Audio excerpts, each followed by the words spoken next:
आज दीपावली सणाचा मुख्य दिवस असला तरी वसुबारसपासून हा सण सुरू झालाय। शिक्षण नोकरीच्या निमित्तानं शहरात राहणारे अनेक जण या सणासाठी आपल्या गावी जात आहेत, तर दिवाळीच्या सुट्टीत अनेक जण देवदर्शनाबरोबरच पर्यटनासाठी बाहेर पडतात। एसटीच्या महिला आणि ज्येष्ठ नागरिकांसाठीच्या सवलत योजनांमुळे अनेक जण एसटी प्रवासाला प्राधान्य देतात। त्यामुळे एसटीच्या जिल्हांतर्गत तसंच आंतरजिल्हा अशा सर्वच फेऱ्यांना प्रवाशांची मोठी गर्दी होताना दिसतेय। प्रवाशांची ही गर्दी लक्षात घेऊन एसटीच्या कोल्हापूर विभागानं पुणे, सोलापूर, मुंबई, सोलापूर, अक्कलकोट, गणपतीपुळे, चंदगड या आणि अन्य लांब पल्ल्याच्या मार्गांवर जादा गाड्यांची सोय केली आहे। दिवाळीसाठी पुण्याहून जी परतीची वाहतूक होती त्यासाठी सध्या कोल्हापूर आगारातून आम्ही सलग 3 ते 4 दिवस 10 गाड्या सोडल्या। तसेच विभागामार्फत जवळ 70 ते 80 गाड्या सोडून पुण्याची वाहतूक उत्कृष्ट तऱ्हेने पाडलेली आहे। तसेच मुंबईसाठी देखील कोल्हापूर आगारातून 3 जादा बसेस चालू ठेवलेल्या होत्या। तसेच बाहेरच्या आगारातून सुद्धा प्रत्येक आगाराने 1-2 गाड्या मुंबईसाठी सुद्धा ठेवलेल्या होत्या।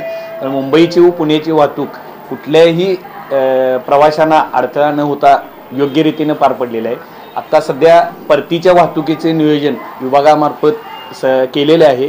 तसेच आम्ही आगारामार्फत देखील परतीचं नियोजन केलेलं आहे। ते भाऊबीज दिवशी सगळ्यात जास्त प्रवासी गर्दीचा दिवस असतो। त्या दिवशी कोल्हापूर आगारामार्फत इचलकरंजी, सांगली, गडिंग्लज, गारगोटी या मार्गावर आम्ही जादा वाहतूक करणार आहे। तसेच पुण्यासाठी देखील जादा वाहतुकीसाठी आम्ही 10 गाड्या ठेवलेल्या आहेत। मुंबईसाठी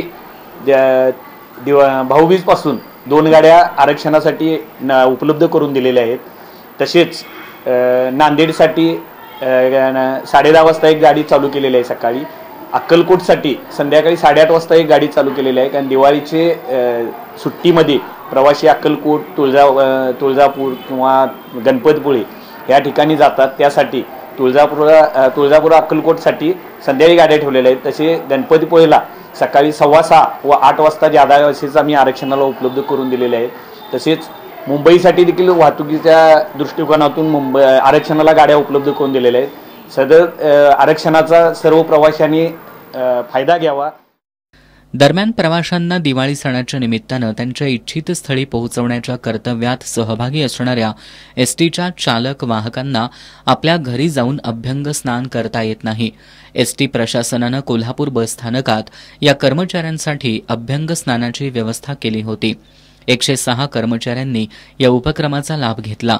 कर्मचाऱ्यांना दिवाळीनिमित्त भेटवस्तूंचंही वाटप करण्यात आल्याचं कोल्हापूरचे स्थानक प्रमुख मल्लेश विभूते यांनी सांगितलं।